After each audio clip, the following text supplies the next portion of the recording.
Hello, welcome pen friends. My name is Chris and I'm back with another pen video. And today is going to be a little bit of everything. So, first of all, I just wanted to talk about the pens that I have inked up right now and show you that. And then I've got a couple of little things that I wanted to mention in regard to sending things by mail. A little trick that I just discovered, and some of you may already know about it.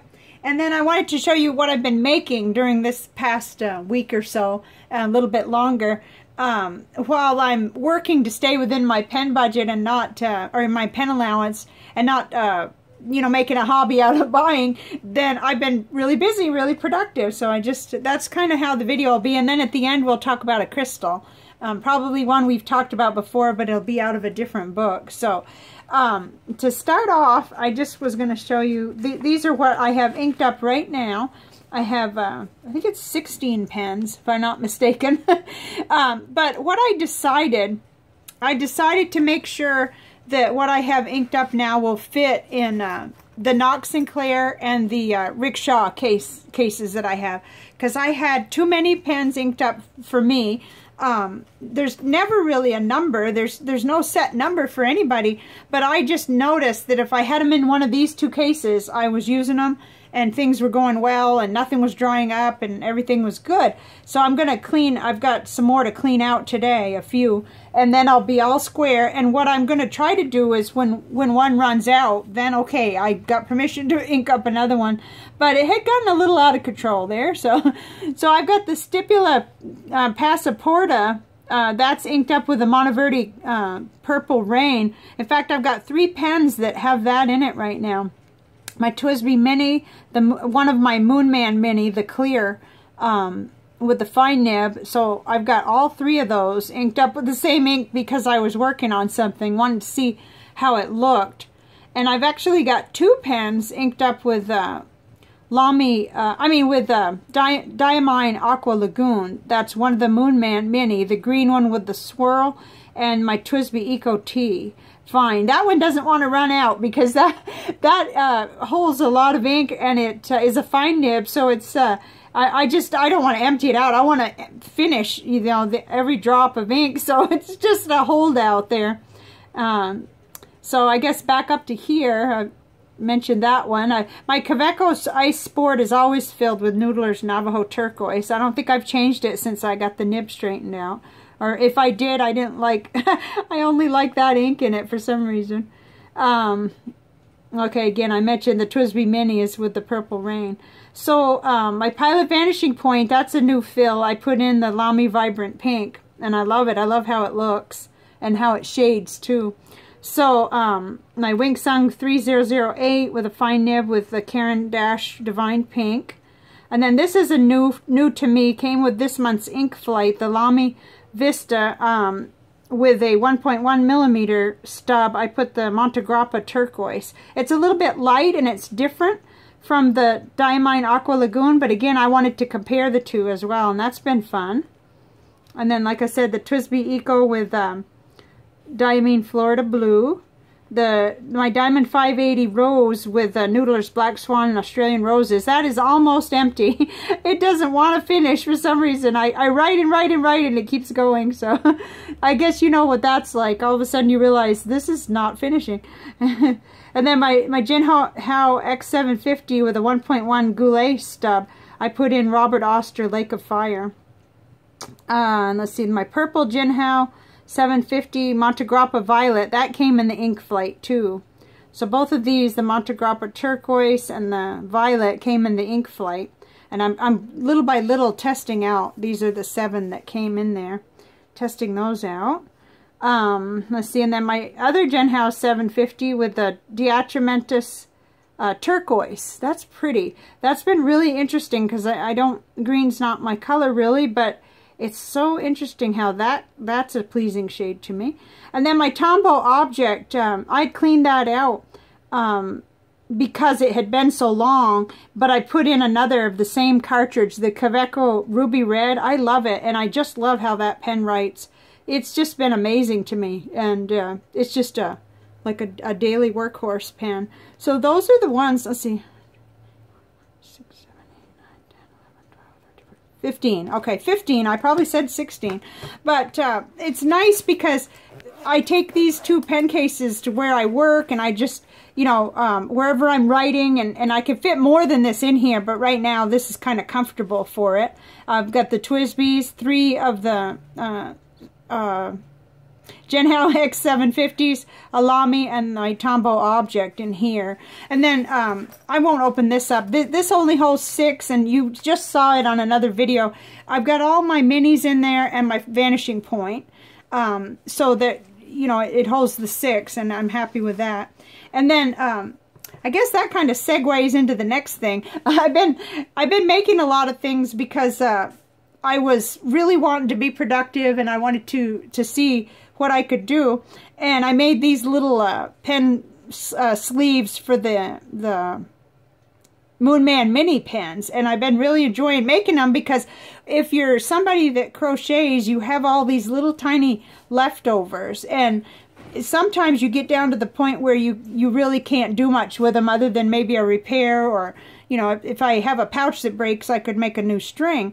But it's nice to use those up, and these are just really kind of neat. So I got slightly carried away. I made several, and so been looking at them kind of, I mean, it's just because these are the colors that are left, you know, in tiny little amounts, and so I've been making them, and already sent some out, so it's been kind of fun. But anyway, so that's the one thing.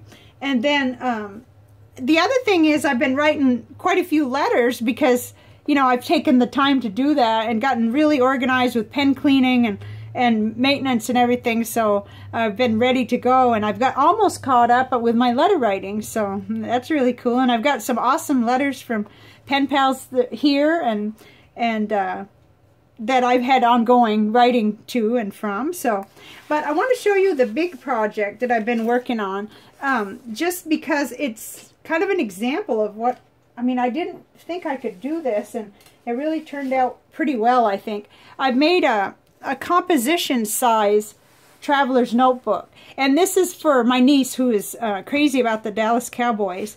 Her birthday's coming up. Hopefully she doesn't watch my YouTube channel, but if she does, guess what? You have to wait till your birthday. But anyway, so it's a large traveler's notebook, and it does fit 2 of the composition books in it, one on each of the strings, or the elastics that I put in. So let me show you the outer edge. I just kind of put those in, the oh, what do you call them, eyelets in and everything.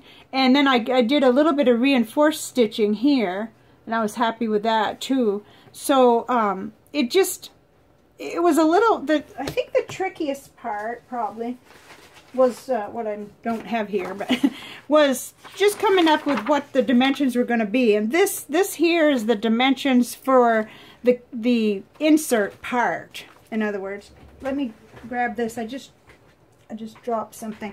This is what I use inside of it to make it nice and sturdy. It's Pellon 72F. It's a double-sided fusible stabilizer. So, but your dimensions for your actual cover part for this that you're going to cut are 14 1/4 by 10 1/8, and it kind of comes out good. There's just a little bit of extra around, which I don't mind, because I'm going to teach my niece that she could put a jump band and she can add more books if she wants to. That's the main thing. And I think this maybe will be her first traveler's notebook. So anyway, you know, this is really some handy stuff. It works really good. And I don't have the dimensions for the material, because I ended up with it too wide, so I don't like the dimensions. So next time I would go around a little bit less. I did probably 3/4 inch, because when I do a 1/2 inch seam allowance on these things, it was too tight, and then I couldn't get my insert in. So this is just simply the actual size of the cover stuff that you put in. And just real quick, because I've done this before, but you don't need much to do this project. This is really helpful to have the stabilizer stuff, and that's at Joann's. And then these eyelets were at Hobby Lobby, and along with this elastic, I think, was from Hobby Lobby as well. So it doesn't take a whole lot if you're already a sewer person, if you have a sewing machine and you like to sew. But this is my very first one to do with the composition size, and I was excited that it came out well. I'm going to keep practicing. I'd like to see a few things improve, but that's okay. It came out really well, I thought, for the first one and for, you know, the whole 9 yards. But I just thought I'd mention that because it's something that that is really nice for the pen hobby, is to have these traveler's notebooks. So the other thing I wanted to give you a little tip, because I'm not sure everybody knows about this. If you're in the United States and you're sending things and you're like me, you want to make sure you're getting it right so you're not overpaying. And this is a flat rate envelope that's $7.25 to mail, and you could put anything that'll fit in here.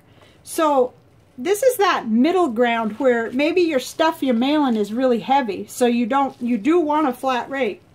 You don't want them to weigh it and charge you by the ounces and pound, or it'll really get high. And you may want it real cushioned too, so you can use this box. And this is the box that's 9 1/4 by 6 1/4 by 2, and it fits right in here. And the ink flight boxes fit in here too, because I've tried that too. You know, if you've got a really lightweight item, then you'll want to go with maybe a padded envelope and go first class with it, and that'll be $3.50. But, you know, you kind of need to figure out what's going on in terms of weight and size, because this catches your middle ground. And a lot of us, I didn't know about this. It was a brand new postal employee that took the box that I brought that was going to be 11 something.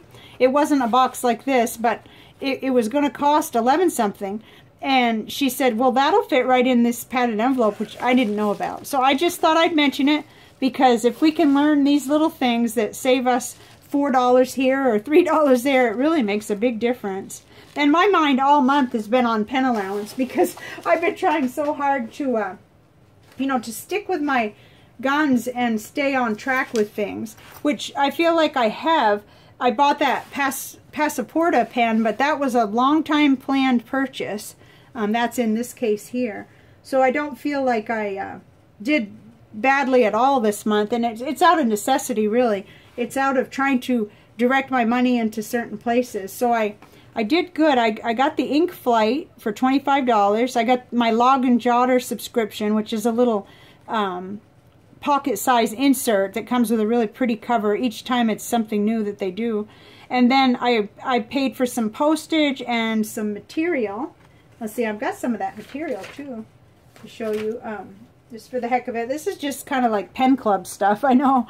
But I got this, the Dallas Cowboys material was like $2 in a bin of, what do you call it, salvage, or it's when they get done with the bolt, they just slap a ticket on it and throw it in a little bin. And then these I just got small amounts of, so I can make some traveler notebooks out of these at a little quilt shop right nearby. So that turned out to be, I would have stuck right to the $40 pen allowance if it hadn't been for the planned purchase of the stipula. But I had $50 that I had just left in the bank, because I've started to get better about not just spending it because I have it. And I've slowed down on pen purchases, because when I start going through my pens and when I start cleaning them and going through and organizing my ink and stuff, that's when it really makes me realize how much, you know, I've already gotten. So this is the little case where I keep the, this is the Rick Shaw case, and I really love this. You know, the inside, my cats kind of get, a lot of cat hair can get on it, but it's really soft and it comes off easy. But the outside, being that nylon, has been really good for staying clean and not getting even messed up. Even my cats are right on top of my lap when I'm writing in the evening and stuff and working, and they just, they haven't harmed it at all. So one of them likes this band pretty well. I've had to get after him a couple times, but so this has been real good. But I just wanted to mention it because I think a lot of us are in that category of maybe we've been in the hobby for a little while now, and we realize that we have more pens than an army could use. And so there's many more creative things that I've been working on, trying to focus on, in addition to you know, keeping track with my pens and writing to my pen pals and stuff like that.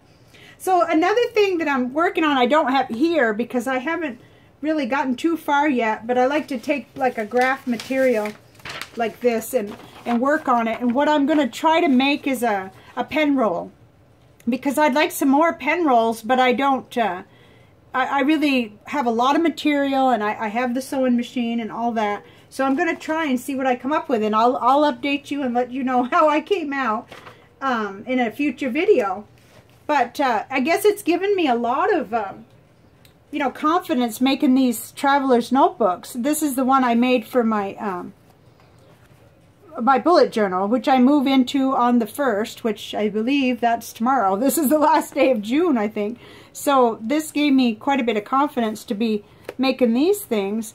I do think that I can make a pen roll. In fact, I have this has a grommet on it, and I have a grommet maker thing with grommets and everything. I never got rid of it because I think I was a lot younger, and probably, I think I was earning like $4.75 an hour at the time. And so when I paid $20 for a grommet maker and stuff, I never let that thing go. I thought, oh, I got to use it. I used it for a job where I made a lady a whole bunch of laundry bags, and they had to have drawstrings. And so anyway, that's going to come in handy. I'm looking at what I have and what I can do, so maybe it'll spur someone else on that there's a whole lot we already have that we can work with and have fun with. So I think that's pretty much it. Let me look at my notes here. I feel like I'm taking better care of my pens. I do have a bin over there, the pens though, that I'm cleaning this afternoon. I'm not letting July start with all that madness. So yeah, that's about it. I'll be working on that pen roll design, and I really wanted to do a video today just to keep in touch and everything, and talk about what I've been doing. So I guess all that's left is the crystal, and I picked one that really called to me today, and I like my little frog too. This came on top of something. I cannot remember. It was glued to something, and I just took him off and kept him by the sink. But and for some reason, he made me think of the Amazonite, which I'm going to get into this book, because we may have visited the crystal before, but not from this book. So this is Crystals by Jenny Harding. Now let's see what it says in here, because I like this book quite a bit. So it says, physical emotional uses: facilitates loving, compassionate communication by bridging the heart and throat chakras. Clears congestion from the chest and throat areas, easing sore throats and coughs. Helps to balance the energy of the thyroid gland in the throat. Helps recover from emotional disputes or traumas. And all you have to do is watch the news to feel traumatized lately. So, you know, the violence of things is what I'm referring to. So, healing effects. Place over the heart, upper chest, or throat areas as needed to soothe and balance the energy of these chakras. Use your sensitivity to gauge which area needs most help. Or if you're working with a friend, ask them to sense as well. So it says, personal use, wear or carry to help you deal with emotional challenges and relationship issues. I believe I got this at the metaphysical shop here that's pretty much closing. She's definitely having selling everything and going out of business, and I'm not sure if the new person is going to still carry crystals or not, but I'll find out. It still leaves us with one, the Solomon's Mine, and lots of online places, but I haven't bought a crystal in quite a while. Let's see, and then it talks about the makeup of the actual crystal here, but I don't need to read all of that. And then it talks about the uses and the history. It says it's been used to make jewelry for centuries in ancient Egypt, as well as being used in collars and rings. Huh. Really, really interesting kind of, you know, history there. Amazonite was also popular in ancient Indian jewelry, especially when set in gold. Its moderate hardness makes it suitable for carving, and even today is cut, polished, and rounded into shapes to highlight the color before being set in rings, pendants, or earrings. So that's the crystal. I'm definitely going to be paying attention to my crystal collection too here, and probably adding some small pieces to it as I get a chance. which will be fun because then we can learn about them together. I'll put them on my videos and stuff. So I guess that's all I have for today, but I hope you're having a great time with your pens and inks and notebooks and all of that kind of thing. And I will talk to you later. Thank you very much for viewing, and bye now.